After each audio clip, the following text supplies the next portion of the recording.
कान्छी के गर्थ्यो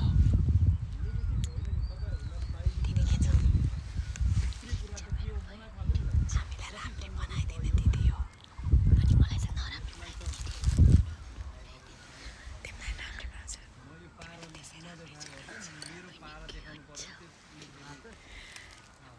सुटिङ भइरहेछ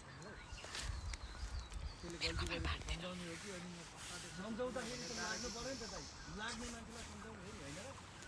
चिप्लो न चिप्लो छ मेरो कपाल त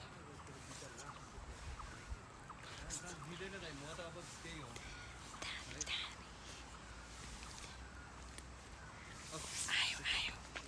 मेरै भाइ मूर्ख छ क्या भन्नु पर्ने है मूर्ख मेरै भाइ चाहिँ को छ क्या हो कान्छी तँलाई रुवाए आमा म रुँदै यहाँसम्म आएको मलाई त यस्तो गराएको नरो किन रुवाएको तँलाई कुटेको मलाई म कसले पिटेको म सम्झाउँछु बाबुलाई नरो तँलाई मेरो मेकअप पुसिन्छ है सरी तँलाई माया गर्ने मै त हुनु अरू कसैले गरिदिनु कान्छी यो घरमा छु मैले नि गर्छु मुकेशले माया गरेन मुकेशले गरेन नरो